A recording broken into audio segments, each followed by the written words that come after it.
He's going to be sitting here on the curvy couch with us talking about his career, the ups and the downs. Great. But the agonizing part was he talks about how close he got to making the Patriots. That would have been a perfect team for him to be on, but for some reason the wheels came off. He has a whole chapter about it. The chapter's called The Cut, being cut. It was his third time being cut, and he worried, does this mean I'm never going to put on a uniform again? Talks about his struggles.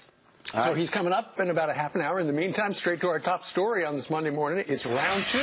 This morning, Wisconsin election officials are kicking off a recount. President-elect Donald Trump firing back on Twitter, defending his election. Yep, I cannot believe we're here already. Kristen Fisher is live in Washington, D.C. with a few tweets to review.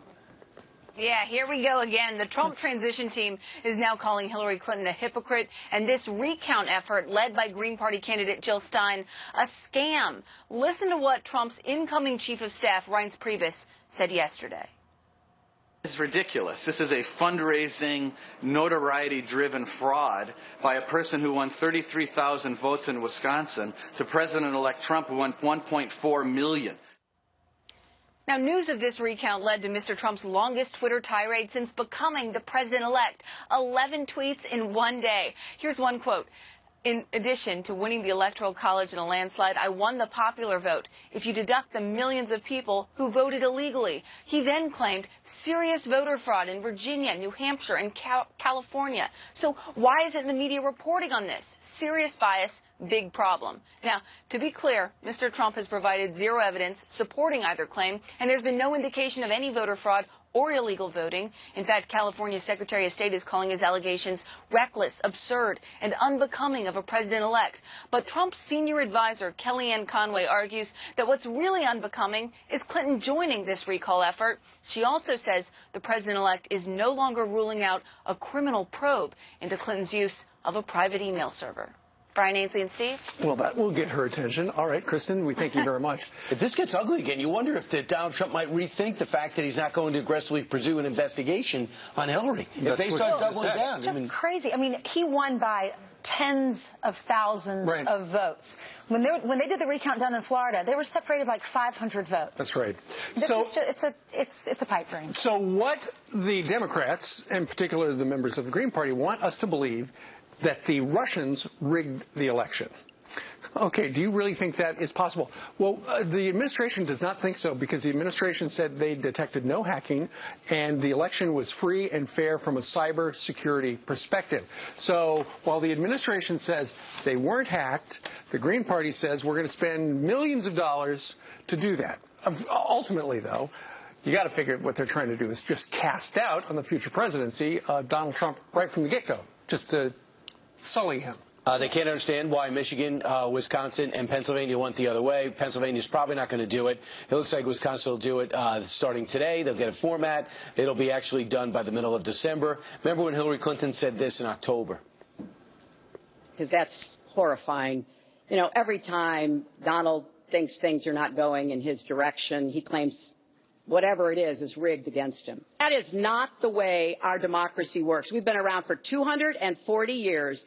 We've had free and fair elections. We've accepted the outcomes when we may not have liked them. And that is what must be expected of anyone standing on a debate stage during a general election. All right, so she's a hypocrite. She was saying Donald Trump, she couldn't believe Donald Trump was saying that. Yeah, but that's when she was going to win. Right, that's true. So if you go on Jill Stein's website, she breaks down the numbers and how much it's going to cost to do the recount in each state. Total, for all 3 states, it's going to cost $2.2 million. Wait a minute, she's already raised $6 million. More than $6 million. And it also says on that website, if there's extra money, that'll go back to the Green Party. Oh. Or go back to prevent rigged elections in the future. And if 5 people go on Jill Stein's website today, it'll be 5 more than went on leading up to the election. No, she's collected more money with this campaign than she did when she was running for president. I actually think the Trump people are making a big mistake even giving it the time of day. They've got to respond. But they could respond and say, we're moving on, we're not even acknowledging it. Reince Priebus and Kellyanne Conway are all over the Sunday shows. Listen. Hillary Clinton was the one to say it's time to accept the results of the election and look to the future. And it was their team that cut a deal with our team that said when the AP called the race, they would call within 15 minutes and concede, which they did. It is a total and complete hypocritical joke that the group of people that thought that they were nervous about President-elect Trump not conceding are the people that are conducting recounts in states where we've won by over 68,000 votes. Donald Trump won. A lot of people like that wall. They want illegal immigrants, criminal illegal immigrants to get out of the country. They're not for these sanctuary cities. And Greg Abbott, who is the governor of Texas, is jumping on board. And he tweeted this out over the weekend. He says, yes, I'm going to sign a law that bans sanctuary cities. Also, I've already issued an order cutting funding to sanctuary cities. Here's the tweet. It's going to be fascinating because we're going to find out. We know Donald Trump, how he feels about it. We know he's been moved by the family members of those who've been lost to illegal aliens who have been here too long and killed too many. And, yeah, like Kate Stanley. But I'm just wondering when President-elect Trump does it. Does he take on de Blasio and Rahm Emanuel and every city in San Francisco, every city in California right away, like the Gitmo, the Gitmo signing that Barack Obama famously had the first day? Does he say the funding's gone tomorrow if you don't declare sanctuary cities? Yesterday's news. Well, you know, it all started because somebody asked Greg Abbott down in Texas on Twitter. Austin just said that they're going to continue with sanctuary cities, and he responded, I'm going to pass a law and cut off their funding. Will Donald Trump do essentially the same thing? Stay tuned for that. Yeah, we'll find out if the president-elect will actually do that and when, in fact, he will do that, because that might be a standoff he wanted to avoid, or does he want to lay down the gauntlet and say, I want to show you exactly what I'm going to do as president, everything that I said I did on the stump. Does he have the jurisdiction to do that even for states that, like Greg Abbott, Republican? Of course you're going to hear that from Texas. No, but what about California? But for example, Ainsley, if there's federal money going to California, he could just say, until you comply, you're not getting the federal money. Right. Make up for it somehow. All right. So anyway, stay tuned for that. In the meantime, we've got some news with Heather. Nicole Lappin. Nicole, how long will it last? I think it's going to last quite a long time, guys. If Friday was any indication, we saw online sales in particular top $3 billion. That's the first time we've ever seen it hit that mark. And now retailers are stress testing their websites because we're going to see even more of that today. It has been estimated that 10 minutes offline for major retailers can equal $2 million in lost sales. Wow. So time is money today, guys. Okay. So, you know, I saw all the crowds on the television coverage, and it looked like the stores had a good business as well. But I'd imagine some people were at the stores actually looking to see if the price they were looking at there at Walmart or Kmart or Target was the best deal out there, right? Yeah, we're not shopping like it's 1999, guys. Cyber Monday is not one particular day. It's really been like a cyber week. And we've been seeing, you know, those lines that we're looking at right now dissipate a little bit, off about 10%. Online shopping, obviously, up about 20% now. It has been dethroned. Cyber Monday is no longer the online shopping queen, I will say, or king of the week. But the night is young for me in Los Angeles. The day is young, of course. So 75,000 deals on Amazon alone. So we'll see what ends up happening today. Wow. And I think they're going to change them every 5 minutes. All right, Nicole, we thank you very much for joining us live from L.A. today. Thank you, Nicole. You know, just one day after the election, Hillary Clinton had this message for her supporters. Donald Trump is going to be our president. We owe him an open mind and the chance to lead. Okay, but apparently many of her followers are still refusing to accept the results, even going so far as to sending death threats to members of the Electoral College, demanding that they switch their vote. Michael Venerian is one of those people. He is in the Electoral College. He's an official voter, and he joins us live today from Detroit. Good morning to you, Michael. Morning. Thanks for having me. So it started pretty much immediately after the election. What kind of messages were you getting? Well, you know, obviously you got the fellow Republicans and Trump supporters that gave me some well wishes, but unfortunately right after that I got inundated with Facebook messages, emails, tweets, actually letters to my house. I'm getting like 4 or 5 every day, and a lot of hateful, angry messages, death threats, death wishes. So it's been quite the experience so far. You know, I wouldn't have the first idea where to start locating members of the Electoral College. Did somebody put your address and your numbers out there on the internet or something? Yeah, so a lot of that information is public. And essentially what happened is some big groups came together. They collected all of our information, compiled a list, and put it out on the internet and encouraged people to contact us. So that's how they got that information. Okay, so folks understand the kind of threats you're getting. In addition to 4 or 5 a day, a number of death threats. We're going to show some of them. First one, Michael, I'm not going to argue with you, man. He's the president. Deal with it. Person you support, bigotry, hate, and racism. I hope you die. Michael, wow, you're so ignorant. It's depressing. Thanks for wishing my death. And the person wrote, back at you. You got a lot of these, didn't you? How'd that person wind up with your cell phone number? Well, so that was a Facebook message, and okay. You know, obviously our names are public, so they just punched it into Facebook, sent a message, and that was kind of how it happened. And I haven't gotten any text messages. I've gotten Facebook messages, tweets, emails, and letters written to my home address. Well, here's another example of a threatening text. The person wrote, "Hey, I'll find you and put a bullet in your mouth. You and your Republican Party, you're a bandwagon member because last I checked, you was blank." And then, Michael, you wrote back, "Want me to send this threat to police?" And the person wrote, "Like I thought you blank." And then you wrote back, "You're an awful person." There are a lot of awful people out there, aren't there? Oh, yeah. Yeah, and a lot of them are coming out of the woodwork after this election.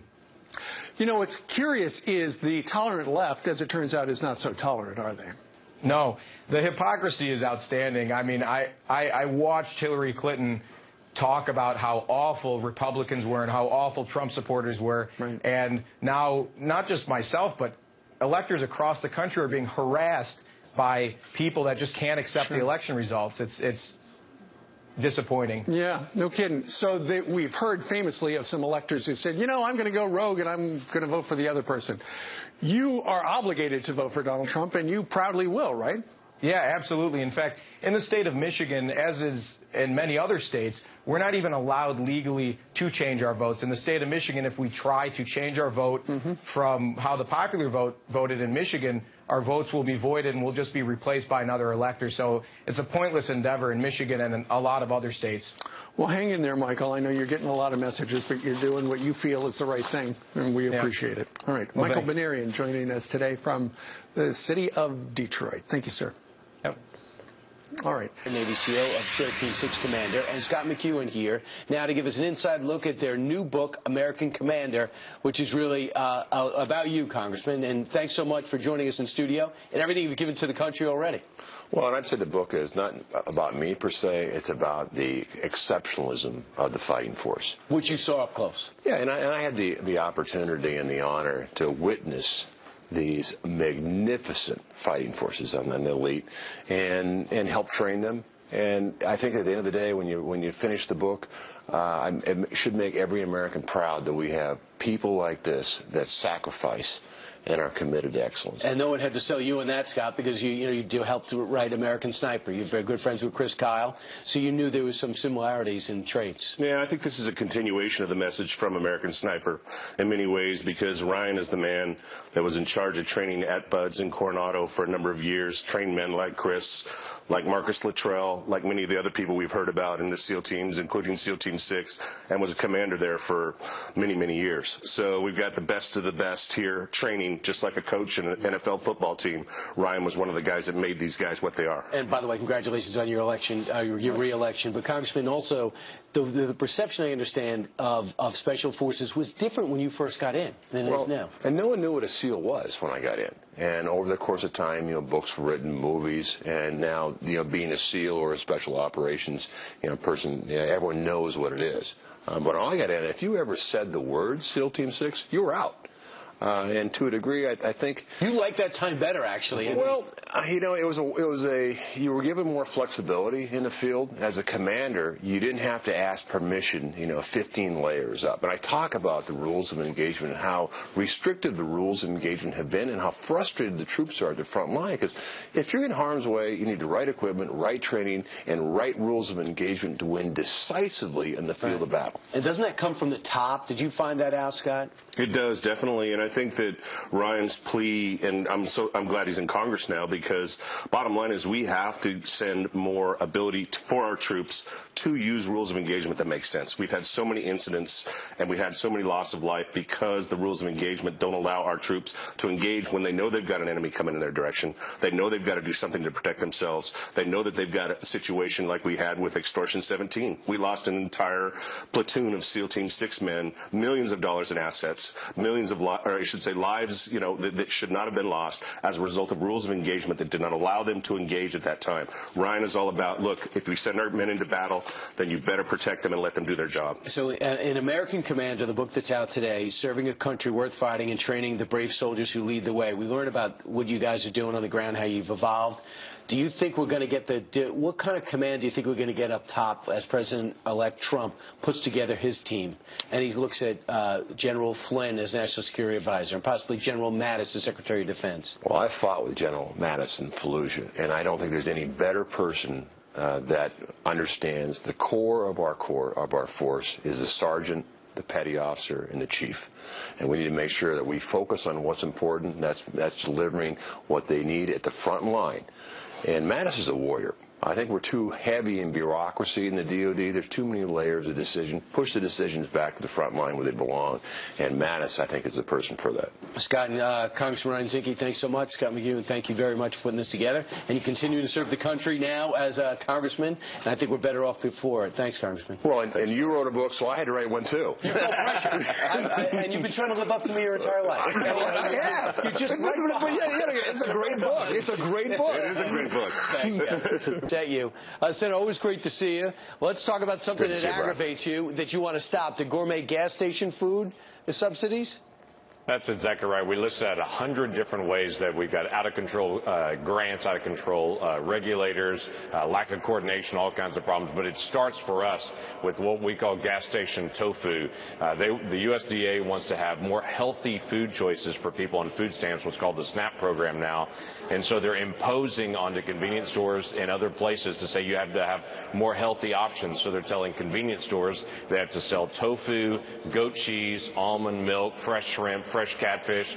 Now, in most rural America, most areas of rural America, you may have to drive 15 or 20 miles to be able to get to a grocery store. So people that are on SNAP or others are going to get their milk and their bread and their meat from a local gas station. If they tell them no, not unless you sell tofu, which is clearly not going to break even for these stations, they're just not going to provide it at all, and those folks are going to have no option. I usually go for a power bar. That's what I always count on. What about this very important medieval smells? You have a look at the 85-day exhibition of A Sense of Beauty, where we look at medieval art and smells. That's exactly right. And this is not just a museum study. This is 3 different agencies that all combine their money to be able to do an exhibit on medieval art and smells so that people can get a chance to go and experience this. If one agency chose to do that, I can understand. If 3 agencies are getting together and putting together federal dollars, it really raises our ire to say, why are we doing it? 3 agencies combining money to be able to do an exhibit on medieval smells. About $500,000. Now, the other has glacial identity studies, which sounds as ridiculous as you would think, and don't text and chew motivational text. So that's how we're supposed to be motivated now, at a cost of $500,000? So $500,000 to text people in multiple rural areas to tell them they shouldn't chew tobacco, or a study that was multi-thousands of dollars to be able to look at glaciers from a feminist worldview and to see if the glaciers and the man-ice glacier relationship. So the whole book has these things, like you have the costly coin toss for $50,000. Senator, what can we do to stop it? When are we going to stop laughing at this and start doing something about it? Well, this book every year is our to-do list for our staff. So when we walk through this, we see the things in doing our own investigation. We expose them. There are areas that we think need additional oversight, need additional media attention, need additional administrative positions. We've taken care of some of them last year. We have in the back of our book what we call the touchdown areas. Fumbles at the beginning, touchdowns at the end, where we actually identify areas where we saw last year, we fixed during the course of the year, and there's many more to go. He's one of the most productive senators in Washington. Senator James Lankford, thanks so much. Thank you. I think that's my goal. All right, let's talk about your book a little bit. You tell some amazing stories. You started with a chapter called The Cut, and you talk about being cut, and you were cut from 3 different teams, and you talked about how hard that was for you as a Christian and as an individual. What was and that as a like? player. And as a player, yeah. I think it's difficult because, you know, it also cuts into your pride. It cuts into your goals. It cuts into your dreams. And when all of that feels like it's shaken, how do you react? How do you handle it? And for me, I felt like, hey, going to the Patriots was going to be a dream come true. Play under Tom Brady, and then when he retires, we'll go play for Belichick and win a bunch of... When you had them all on the conference call to tell them you were cut, what it was like to walk away from that 15-minute meeting when you learned your career could be over, and maybe never having a uniform on again. And maybe never having a uniform on again, and that's really hard. Yeah. And especially when you feel like you had worked so hard to get to a point, and this was it. You know, this was going to be the opportunity, this was going to be the dream come true, and it gets shattered right in front of you. That is very difficult. You know, people love about you that you're a role model, that you're not afraid to share your faith. I mean, doing the Tebow, that became such a phenomenon. And also your Wish Foundation, I'll talk about that in a little while. But there was a story that struck me when I was reading the book, because it just shows what a good guy you were. You worked for Coach Belichick. You played for Coach Belichick. You really respected him. You were offered $1 million endorsement to do a one-time commercial for a company. And you went to him and you said, should I do this, Coach? What do you think? And you said, for any other coach, you never would have asked. You would have just done it and gotten $1 million. And he said, I'd really appreciate you not doing it. And then a few weeks later, you're cut. He cuts you from the team, and you could have made that $1 million. You tweeted out after he cut you about how proud you were to be a Patriot, how much you loved the coaches and the team. What was going through your mind? Well, I didn't want to be a distraction on the team. I wanted to be just another guy in the locker room, someone that could work, someone that could be a backup to Tom. And I didn't want to be a distraction, having stuff all over the headlines. And so that's why I called Coach Belichick to say, hey, what do you think about this? This is a great opportunity that I would say yes to, but I want to, I want to do what's right for the team first. And he just, appreciated me calling, but said, hey, listen, I would have preferred if you didn't do it. So of course I didn't, because it would put the team first. And that's not something that I look back and regret at all. It was, me trying to honor the team, and if I could do it again, I would have done the same thing. Some people say that your faith is a distraction, and maybe that's why you have not landed with a team for a long time, and I applaud you for that, because you're putting your faith above the sport, and I think that's awesome.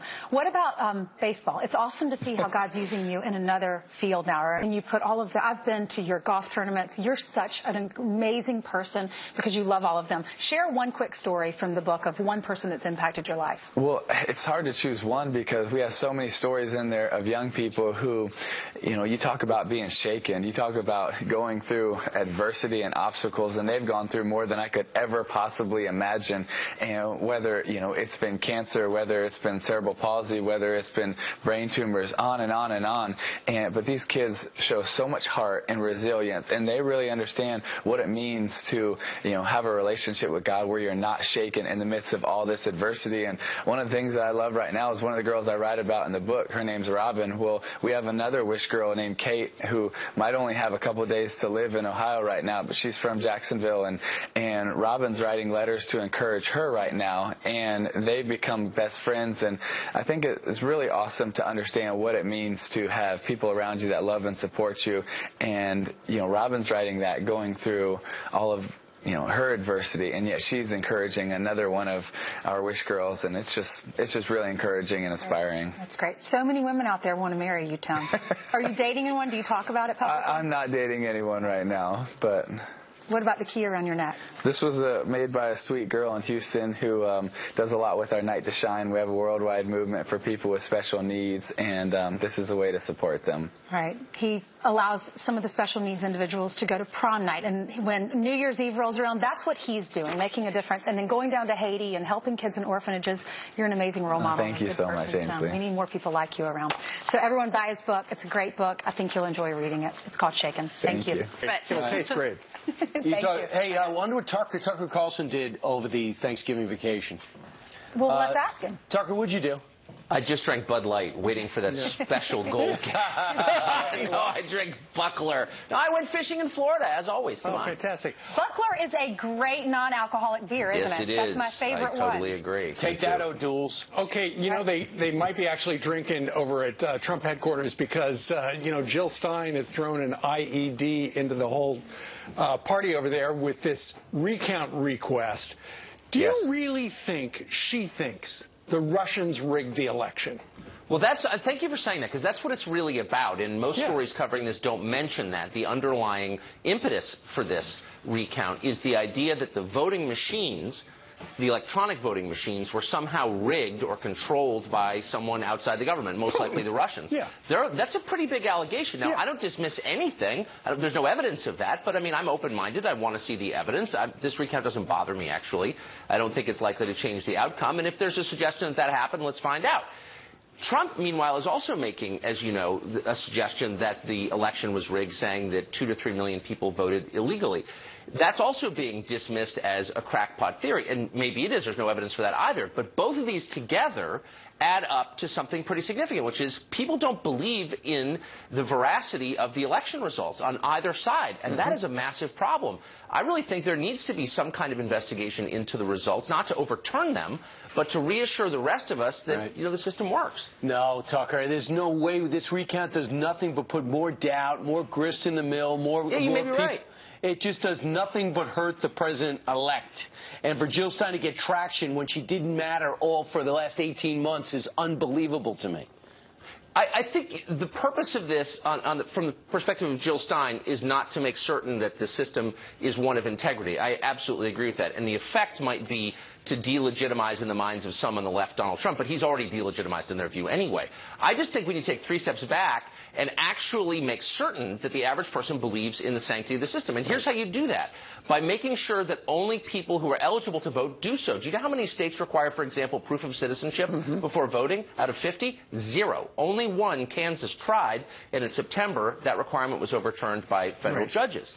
So, look, there are over 10 million people here illegally. There's obviously a massive incentive on the part of the left for them to vote. Why do we have a system where they can vote? You know, we have got over 10 states issue driver's licenses to illegal aliens. Sure. So, Yeah, like, there is the capacity for fraud. You know, Tucker, you brought something up, and it just reminded me. If there, you know, let's say the Russians did hack into the Wisconsin voting machines. Would you have the Wisconsin Secretary of State do it, or would you have the NSA do it? I mean, maybe they're calling the wrong people to look into whether or not. That's exactly right. I mean, look, this is a major allegation that a foreign power somehow, by remote, controlled American voting machines. By the way, if there's any proof at all, any suggestion that that's actually true, that's a 5-alarm fire in the center of our democracy. Yeah. I mean, we really need to get on that. It's a pretty outrageous thing to say if you don't have proof, to allege or even imply, which they absolutely don't. But, I mean, shouldn't somebody say, okay, let's take a sober look, not necessarily recount the votes, but at the voting machines? Like, what are you saying? And press the people who are pushing this to be specific. Like, what exactly are you saying? Yeah, no one's doing exactly. that. There should be more proof. Let's talk about the transition team, because Kellyanne Conway was on the and Newt Gingrich on the Sunday shows talking about how they're not for Mitt Romney. But if Trump chooses Mitt Romney, my thought was she's risking a lot, because what if he chooses Mitt Romney? What does that mean for her? Well, she's obviously, and this is just my view, I think she's a very brave person to say that. She clearly means it. I agree. And if this is the new era we're living in, now everyone in Washington is scoffing, how dare she speak out of turn and without permission? But my view is how refreshing it is to see someone say what she really thinks on television for once. I mean, she's making a real case, and it's two parts. The first is, if Mitt Romney was, had a lot of support among Republican voters, he probably would have been the nominee. He doesn't, and therefore he wasn't. And so there are a lot of Trump voters who don't want to see this happen. And second, maybe more significantly, does Mitt Romney agree with Donald Trump's foreign policy positions? That's kind of a basic question. And I think the answer is probably no. So for her to say this, I mean, I thought it was great. It's funny you say what the reaction is from folks in Washington, the establishment, because everywhere else, like in the South and in the flyover states, they're all applauding Kellyanne for saying that, because they're mad at him for what he said, and he didn't support Donald Trump over the last year. Should he apologize? But also, how nice is? Oh, should Romney apologize? Yeah. I mean, I don't know. You'd have to think there would be some kind of, reckoning or reconciliation between the two of them. If you say a guy is too immoral to be the president of the United States, and then you say, I'm going to serve in his cabinet, I mean, there's got to be a transition from one to the other. But I just think, Kellyanne Fitzpatrick saying what she thinks. I mean, in D.C., a scandal is something that we didn't expect to happen, I guess. But I hope we see more of this. And I hope I meet Kellyanne Fitzpatrick. Yeah, is that her maiden name? Conway. I feel so bad. I'm so sorry. I've known her for so long. All the her name was Irish are Kellyanne not the Fitzpatrick. same. Okay, please, Heather Tucker. said that's her maiden name. Yeah. All right, so you know before. I beg your pardon. Right, so the other thing is, the word is that Donald Trump is not happy that Kellyanne Conway did this, so it's we're wondering if they're boxing him in and doing it. And personally, I don't think there's anything wrong with Mitt Romney. It's just that Mitt Romney came out and went against Donald Trump. So you have to think it's going to take a couple of years for him to convince people in a few interviews that he's not. And when there's a transition, maybe that'll be a good time for Romney, if there's an opening that he likes, to go forward. But just the last time we heard him talk, he was begging us not to vote for Donald Trump. Meanwhile, and again, on moral grounds. You know, he's like disgusting. You can't vote for him. All right, let's talk, if we can, about sanctuary cities. Among the many things that that Donald Trump says he's going to do is going to stop it and deny federal funding for those cities that do it. Where is that in the things to do list if Tucker Carlson handed Donald Trump a things to do list? Well, I mean, I think it's maybe number 1 or 2. I mean, what's so remarkable to me as someone who's been paying attention for the last 20 years is for generations, liberals have said the states do not have a right to ignore federal law. That was the lesson of the civil rights era. That's why Orville Faubus was wrong and President Eisenhower was right. The state of Arkansas said, we're just not doing that. And the Fed said, no, you must, because it's federal law. And liberals, and me too, have said, yes, that's exactly right. And now they're saying, you know what, if there's a federal law that we disagree with, we're just going to ignore it, and there's nothing you can do about it. I mean, the two cannot coexist. And so as a theoretical, as a matter of principle, I think it really matters, but also as a practical matter, you can't have cities where people who are totally, unknown, their origin is unknown, are floating around and living. It's a threat to national security. And we know this from the 9/11 report. We know that I think it was 6 out of the 19 hijackers had violated immigration law. And one of the key recommendations of that report was you've got to kind of know who's living in your country or else there are potentially really bad consequences. That's common sense. And so these mayors, for political reasons, are ignoring that, and I think that cannot stand. Not just mayors, it's governors down in Texas. Greg Abbott was responding to a tweet. A guy said, hey, the city of Austin just reinforced that they will forever be a sanctuary city. And then he came back and he said, yes, I'm going. Is there anything you can do to reverse it? And the governor said, yes, I'm going to sign a law that bans sanctuary cities. Also, I've already issued an order cutting funding to sanctuary cities. That's really what Donald Trump can do as commander-in-chief. He can cut off the funding just like that. Well, it's a little much to say to the federal government, look, we're not going to obey your laws. We reject your laws, man, but we still want the subsidy. I mean, you know what I mean? It's like a little like one of your teenage kids saying, I'm not going to obey anything you say, and up yours, I'm giving you the finger, but you still have to, pay me, $500 a month and my tuition. I mean, like, you can't have both, sort of, right? All right, Tucker Carlson, it was a great start to your show at 7 o'clock, and this week, somewhat controversial. You're going to do a best of Tucker Carlson, looking back at the week that was. It's early, yes. That's I'm also doing an autobiography. Tucker, congratulations on the success. Thanks, guys. Everyone's It's great to see you. We're all happy and for you. especially you, Ainsley. Thank you. I love you. His favorite. Thank you. His favorite. As usual. Sorry, guys. Points right away. For a flurry of executive actions, the White House now reviewing nearly 100 so-called midnight regulations. But Mr. Trump has pledged to repeal every single executive order. And it's the campaign promise that made Bernie Sanders so popular. Make public colleges and universities tuition free. Tuition free. Tuition free. Free. Free. Free? Free. But maybe we don't need free college after all. In the last few years, at least 50 public colleges and universities across our country have lowered tuition for out-of-state students by more than 10%. That's great news. All right, Steve, over to you. Step in the right direction. Ainsley, thank you. The left is looking for a new DNC chair, but are they looking too far to the left? Apparently their top choice is that man right there, Minnesota Congressman Keith Ellison. He's taking heat for extreme comments from his past, including once upon a time calling for a separate country here in the United States for African Americans. Is this what the party leadership has in mind? Joining us right now for his reaction is Kevin Jackson, Fox News contributor and executive director of the Black Sphere, joins us today from St. Louis. Kevin, good morning to you. Good to talk to you, Steve. So explain to us, if you will, because I'm sure you did a little research, how Keith Ellison suggested a black state. Well, it's not so much that he suggested it. You guys have already pretty much teased that that is what he said. I think the bigger implication is the idea that people call Donald Trump racist, when this is the person that the Democrats want to lead their party. a person who says black people should have a separate state. And he's endorsed by Bernie Sanders. He's supported by Chuck Schumer. Many of party leadership of the Democrats support a person who wants to essentially peel black people out of a country that we are a very good, an integral part of, and make a separate state. I would ask Keith Ellison what he thinks Africans coming from Africa are, why they come to the United States. They don't come to the United States to be black. Africans come to the United States to become Americans, not to become blacks. Sure. And so this idea that the Democrats condone these types of racist policies, quite frankly, I'm happy to see Keith Ellison. I'd love to see him become the new Democrat leader, because he certainly represents them very well. So you feel that if he were to become the leader of the DNC, he would pull the DNC so far to the left, it would be better for people in the middle and to the right? Certainly. Keith Ellison is what I call an ethnocentric racist. And everything about him has nothing to do with making America better, making the Democrat Party better. It has to do with essentially catering to blacks. And look, the policies that Donald Trump and many on the right are trying to implement will raise the ocean. It will raise all the boats in the ocean. What Keith Ellison wants to do is pretend that blacks have some unique problems in America, which we don't. The problems that blacks face in America are problems caused by liberals, problems caused by Democrats, and Keith Ellison wants to pretend that it's something different. It's not. It's that.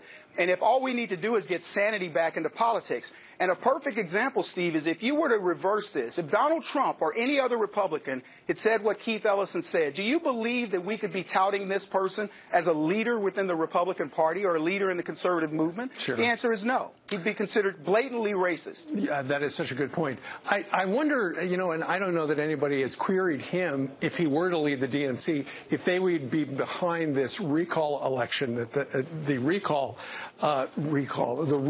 that is to say, in Wisconsin, that is being waged by the Green Party right now, which, Jill Stein came in fourth. The Democrat came in second, and yet she's the one who's asking for all the votes to be recounted. Seems a little odd. Well, all these things, Steve, point to the desperation of the Democrats. We're talking about a group of people who have lost an election fair and square. They believed in their heart of hearts that they were going to win, because that's the fallacy of their belief system, is that they think that they're on the right track. Many of America were talking about this for years, and certainly over the last year. What's interesting about this is, yet again, the Democrats have been talking about, we ignored flyover country. We ignored the blue-collar white vote. And then what do? They want to put an ethnocentric black racist in charge of the party, because that's going to bring back the blue-collar white vote. That just shows you the level of idiocy that exists in that party. Well, let's see what they wind up doing. Kevin Jackson, we thank you very much for joining us today from St. Louis. Thank you, sir. My pleasure, Steve. They put a GPS chip in one of my ears, and they just kept pulling me back into the studio. And they did. They actually, it was a bit of an attraction. It's bottom of the barrel. Well, the thing is, Ed, people want you to work, because the most exciting story right now in the transition is the most important position, arguably, and that's Secretary of State. Yeah.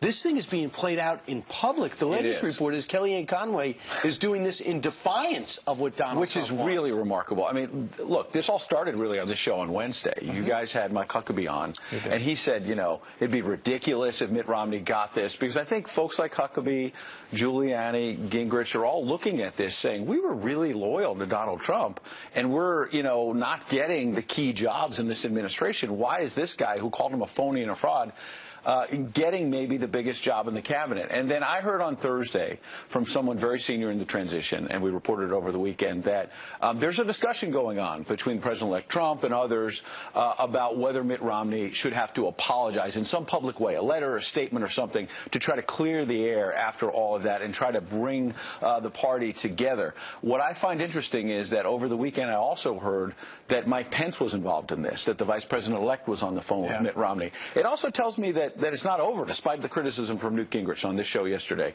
Kellyanne Conway on multiple shows. But look, at the end of the day, Romney is still viable here, because one man is deciding this. It's actually President-elect Trump. And Steve and I were talking in the hallway a few minutes ago, and I was thinking back to, I asked George W. Bush a question as president in 2006 in the Rose Garden about all these critics of Donald Rumsfeld, and they wanted him fired over the Iraq War. And if you remember, George W. Bush's answer was, I hear the critics, but I'm the decider. Right. And his critics were all mad at, George W. Bush won't listen to anybody. But you know what? He stuck with his people. He was loyal. Sure. And at the end of the day, if Donald Trump wants Mitt Romney as Secretary of State, it's going to happen. And what if regardless of what the what others. if he does choose him? Then what does Mitt Romney need to say to the Donald Trump voters who are upset with him? Well, I think, look, what Mike Huckabee said on this program almost a week ago was prescient. He was saying there's got to be some sort of public acknowledgement that he didn't just say, I'm not voting for Donald Trump. He didn't just say, I disagree with him on foreign policy. He said he's a bad guy. His character is wrong. He's a fraud. He went out of his way. You have to do something in the estimation, not of me. I'm just reporting what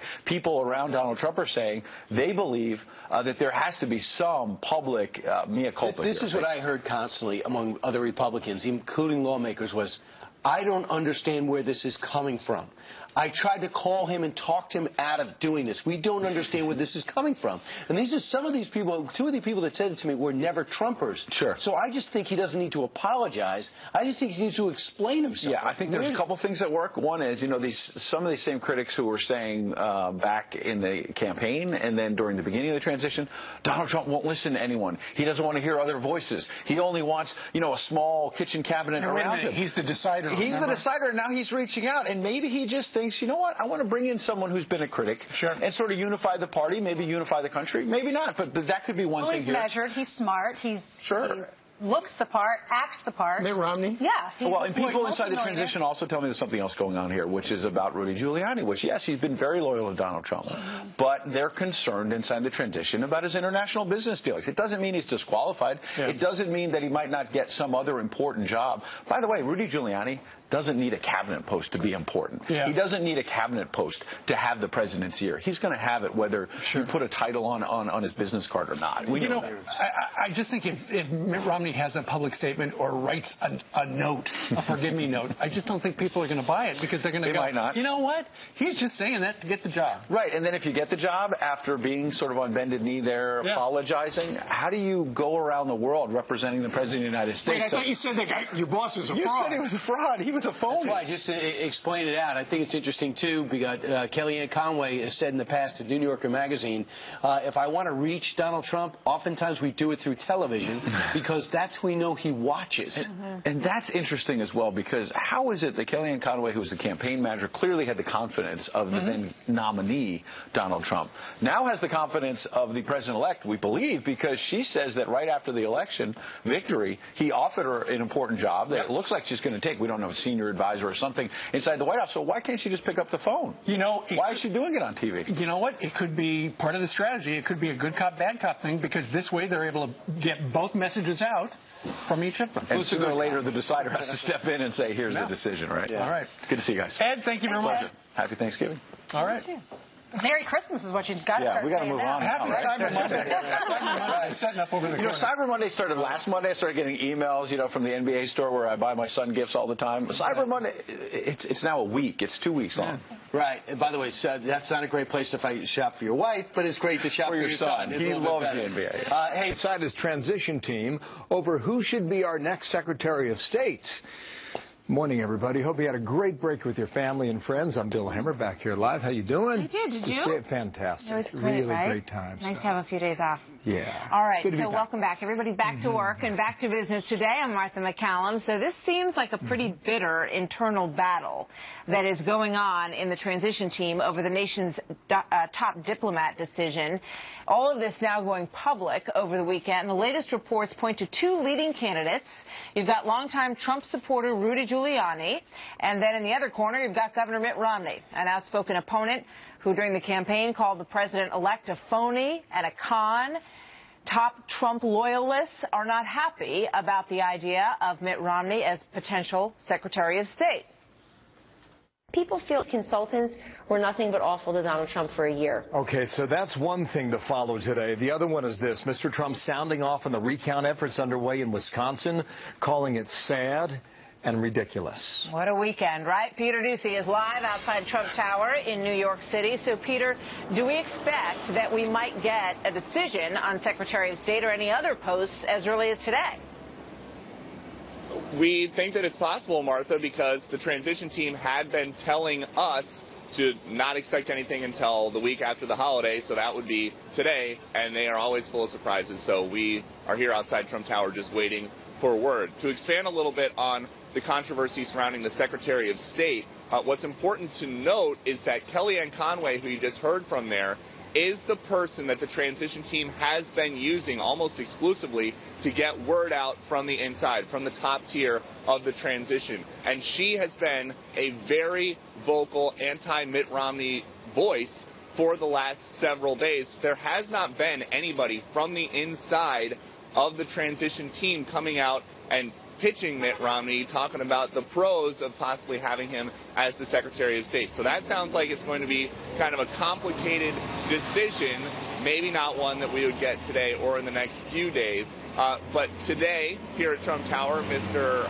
President-elect does have 8 folks coming by to take the elevator ride up to the 26th floor for job interviews, and the transition team is telling us they like multiple people for multiple different positions, which makes sense when you look at the very least, their job titles. There is the Milwaukee County Sheriff David Clark, who gained a lot of prominence recently as a critic of the Black Lives Matter movement. Then you've got Pennsylvania Republican Congressman Lou Barletta and Paul Atkins, a one-time SEC commissioner. There were a pair of cabinet nominations over the holiday weekend. And somebody else that we're keeping an eye on who has not accepted his request to accept a nomination would be Dr. Ben Carson. First half of last week, there was an update every day about whether or not he wanted to be the HUD secretary in the next administration, but it's been all quiet all weekend, so now we're waiting for that. Martha? Fascinating. All right. So in terms of this recount story that also bubbled up a lot of the weekend, Peter, what is Donald Trump's counter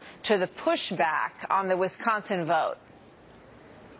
Martha, the president-elect agrees that there were millions of illegally cast votes. He just thinks that it benefited the Democrats, and he thinks that the only thing all these illegal votes did was dent his margin of victory. So at the end of the long holiday weekend, the president-elect took to Twitter and he wrote this, quote, "In addition to winning the Electoral College in a landslide, I won the popular vote if you deduct the millions of people who voted illegally." And he said, quote, "Serious voter fraud in Virginia, New Hampshire, and California. So why isn't the media reporting on this? Serious bias, big problem." Mr. Trump also subtly swiped at all the Democrats who are knocking him for not winning the popular vote with this pair of tweets. He said, "It would have been much easier for me to win the so-called popular vote than the Electoral College in that I would only campaign in 3 or 4 states. Instead of the 15 states that I visited, I would have won even more easily and convincingly, but smaller states are forgotten." Now, as for the talk about illegal voting, so far Mr. Trump has not offered any concrete evidence that there were millions of illegally cast votes, but neither have the Clinton campaign lawyers who have joined up with this Wisconsin recount effort because they say they think there may have been outside interference aiding the president-elect. Yeah. Martha? It's going to keep you busy. Peter, thank you very much. More now on the recount, what it all means, what it's all about. John McCormack, senior writer for the Weekly Standard. John, how you doing? Good morning to you in Washington, D.C. Take you back to November 9th, the morning after the election, when Hillary Clinton said the following. We must accept this result and then look to the future. Donald Trump is going to be our president. We owe him an open mind and the chance to lead. So that was then. What's up now? Well, what the Clinton campaign is arguing is that, hey, we didn't file this recount petition. Jill signed it at the Green Party, and we're just joined there. it. They joined it, exactly. So people, I think you might argue that, the Clinton campaign is maybe hiding behind Jill Stein's skirt here. So I do think that the Clinton campaign, if they go out and they start suggesting that the vote was illegally hacked, I mean, there's no evidence for that whatsoever. But they do raise that possibility. They note that Russians were involved in trying to influence the outcome of the election. But there is no evidence whatsoever that the election was hacked. And it would take, not only Wisconsin, but it takes Pennsylvania and Michigan to overturn the results in the Electoral College. Trump won Pennsylvania by nearly 70,000 votes, Michigan by about 10,000, Wisconsin by 30,000.